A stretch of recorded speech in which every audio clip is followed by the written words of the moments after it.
단독이라는 이름으로 타이틀을 걸고 사실 네이버 뉴스에도 못 올라와요. 예. 그러니까 자기 기사를 내고 예. 나오면 갑자기 국민의힘이나 공당에서 예. 이걸 받아요. 예.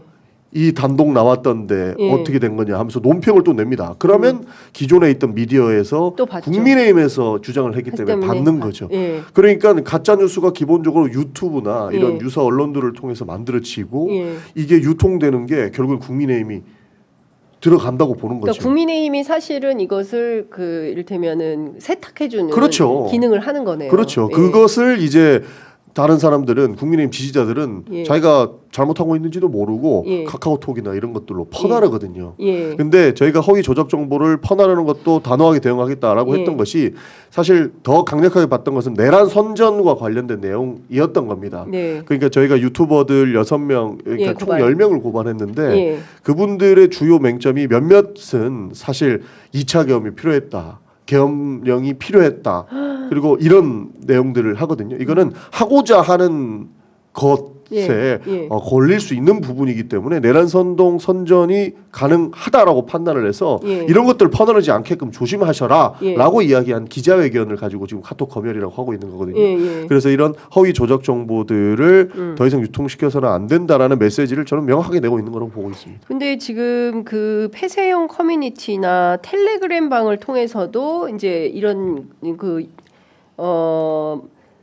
허위 조작 정보들이 퍼날라지고 있는데 이 자체를 알 수는 없잖아요. 그러니까 그걸 받은 사람이 캡처를 해서 민주당에 제보를 하면 그걸 기반으로 해서 고발하고 이런 방식으로 활동을 하시는 건가요? 그러니까 뭐 검열이라는 것은 아시다시피 할 수도 없고 불가능합니다. 그렇죠. 저희가 네. 무슨 권한과 무슨 방법으로 검열을 하겠습니까? 남의 카톡을 어떻게 봅니까? 말도 안 되는 내용이에요. 예. 카카오에서도 그런 거 아니라고 이야기를 했는데 예. 저 사람들은 그냥 선동의 도구로 지금 이걸 카톡 검열이라는 이야기를 쓰고 있는 거고 큰일입니다. 저희는 폐쇄형 그 단톡방 같은데 그러니까 개인 간에 주고받는 내용들은 사실 뭐 크게 의미를 두고 있지는 않습니다. 왜냐하면 네. 제보하기 어려운 부분이 있으니까요. 그러나 몇십 명 몇백 명, 뭐 많게는 몇천 명까지 있는 단톡방에서 허위 네. 조작 정보를 퍼나르면 그거는 제보가 들어오기 마련입니다. 네. 그래서 그렇게 제보가 들어온 내용들을 가지고 법률적 검토를 마친 다음에 네.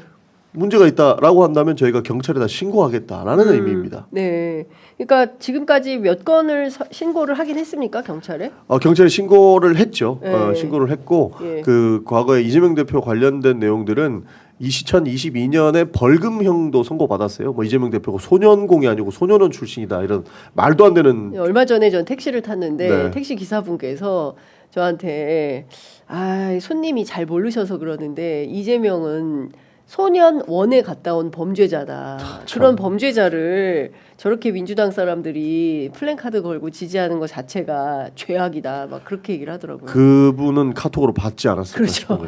그러니까 이제 제가 그런 가짜 뉴스 보시면 안 된다. 그런 사실이 없다라고 했더니 분명히 어떤 기자가 취재해서 알려준 거라는 거예요. 그래서 어디서 보셨습니까? 그랬더니 유튜브로 봤다. 그러니까요. 이렇게 얘기를 하시더라고요. 이게 개개인 간에 이렇게 허위 조작 정보들이 퍼날라치면 내가 아는 사람들이 보내줬기 때문에 이게 사실인 것처럼 둔갑되거든요. 네. 그래서 저희는 이게 암세포라고 생각을 한 겁니다. 이재명 대표 아버지에 대해서도 그것도 가짜 뉴스가 있어요. 그러니까 내가 과거에 이재명이 살고 있는 경북의 안동에 살고 있는데 네. 그때 평가가 안 좋았어. 이렇게 얘기하면 사실 같잖아요. 예. 그러니까 이게 가짜인지 진짜인지 판단조차 하기 어려운 예. 이런 그 시나리오들로 이루어지기 때문에 네. 허위 조작 정보들이 난무할 수 있는 거고 카카오톡이나 폐쇄형 공개형 그 이런 SNS를 통해서 퍼날라지는 이런 정보들은 정말로 뭐 판단을 흐리게 만드는 역할도 하기 때문에 네. 사실 제가 카카오톡으로 퍼나르는 일반인일지라도 단호하게 그런